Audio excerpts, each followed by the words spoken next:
Regular কাজের সূত্রে যদি পাবলিক টয়লেট বা পাবলিক ইউরিনাল ইউজ করতে হয় তাহলে এই ভিডিওটি আপনাদের জন্য। কিছুদিন বাদে বাদেই দেখবেন ইউরিন পাস করতে খুবই প্রবলেম হচ্ছে, ঘন ঘন ইউরিন পাচ্ছে, ইউরিন ধরে রাখা যাচ্ছে না, ইউরিন পেলে জ্বালা ব্যথা করছে, ইউরিন হওয়ার আগে পরে এবং সময় জ্বালা চুলকানি ভাব থেকে যাচ্ছে, সঙ্গে জেনিটাল রিজনে র্যাশ বেরিয়ে যাচ্ছে। কিছু ক্ষেত্রে দেখি পেশেন্টদের মধ্যে হালকা টেম্পারেচারও থাকে। এছাড়া মহিলাদের ক্ষেত্রে দেখা যায় এই জিনিস পিরিয়ডসের আগে পরে একটু বেশি দেখা দেয়, সঙ্গে হোয়াইট ডিসচার্জ বেশি পরিমাণে হয়। ইউরিনের রং গাঢ় হলুদ যতই জল খান না কেন, সঙ্গে একটা বাজে দুর্গন্ধ। এরকমটা যদি আপনার হয়ে থাকে তাহলে জানতে হবে যে আপনি ইউরিনারি ট্র্যাক্ট ইনফেকশনে ভুগছেন। কিছুদিনের জন্য ওষুধ খেলেন, কিছু লোকাল অ্যাপ্লিকেশন করলেন, যেরকম কোনো অয়েনমেন্ট বা মলম লাগালেন, তাতে করে আপনার ইউরিন ইনফেকশনটা কমে গেল, কিন্তু সেটা পুরোপুরি সেরে গেল না, ভেতরে ভেতরে একটা চাপা অস্বস্তি থেকেই যেতে থাকলো। সমস্যার কারণে আপনি বাধ্য হয়ে একরকম জব চেঞ্জ করলেন, পাবলিক টয়লেট ব্যবহার করা প্রায় বন্ধ করে দিলেন, কিন্তু তারপরেও প্রত্যেক মাসে একটা নির্দিষ্ট সময় ধরে কিংবা কিছু কিছু মাস পরে পরেই একটা ইউরিন ইনফেকশনের টেন্ডেন্সি দেখা দিচ্ছে। ওষুধ খাচ্ছেন, ওষুধ লাগাচ্ছেন, সেরে যাচ্ছে, কিন্তু সেম জিনিস সেম আকারে আবার রিপিট হচ্ছে। সঙ্গে কিছু অ্যাডেড সিমটমস, যেরকম আগে যতটা পরিমাণ ইউরিন ধরে রাখতে পারতেন এখন আর ইউরিন ধরে রাখা যাচ্ছে না, অল্প হাঁচি কাশি দিলে কিংবা ভারী জিনিস তুলতে গেলে ইউরিন লিক হয়ে যাচ্ছে। এটা বলছি মহিলাদের ক্ষেত্রে বেশি হয়।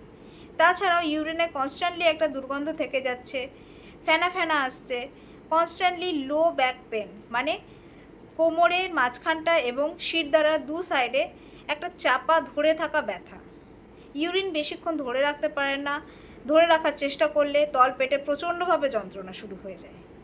সঙ্গে দেখা যায় সারা বডিতে একটা ধরে থাকা ঝিনঝিনে অবশ ব্যথা এবং ক্লান্তিবোধ কনস্ট্যান্টলি বাড়তেই থাকছে। কাজে আর আগের মতন ফোকাস করতে পারছেন না, আগের মতন এনার্জেটিক ফিল হচ্ছে না। তার ফলে সব মিলিয়ে আপনার সেক্সুয়াল লাইফও খুব বাজেভাবে হ্যাম্পার হচ্ছে। এখনও অবধি আপনার কিন্তু সেই প্রপার গোড়া থেকে নির্মূল হওয়ার মতন কোনো ট্রিটমেন্ট হয়নি, যেটাই হয়েছে শুধুমাত্র চাপা দেওয়া ট্রিটমেন্ট হয়েছে, যার ফলে ভেতরে ভেতরে আপনার রোগ কিন্তু বাড়তেই থাকছে। ফলে একটা টাইমের পরে দেখবেন কনস্ট্যান্টলি শরীরের মধ্যে একটা জ্বর জ্বর ভাব, একটা শীত শীত ভাব অনুভব কনস্ট্যান্টলি করেন। থার্মোমিটারের টেম্পারেচার নর্মাল আসলেও আপনার একটা শীত কাতুরে ভাব কনস্ট্যান্টলি থেকেই যায়। বিভিন্ন ধরনের ওষুধ ট্রাই করার পরেও আপনি দেখছেন আগে যে একটা সুস্থ সতেজ মানুষ ছিলেন সেই অবস্থায় আর ফিরে যাওয়া যাচ্ছে না।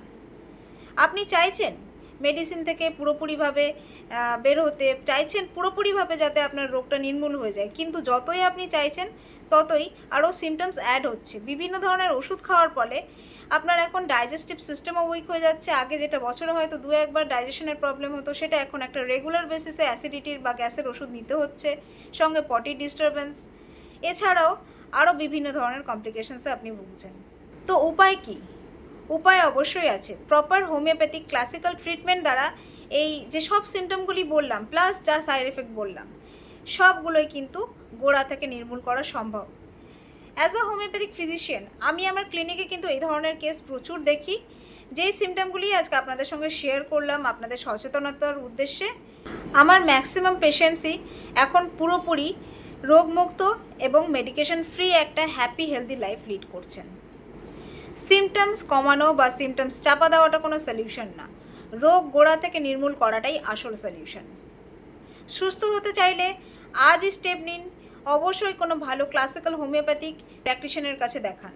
যদি বিশদে কিছু জানার হয় অবশ্যই তাহলে স্ক্রিনে দেওয়া ডিটেলসে কন্ট্যাক্ট করতে পারেন।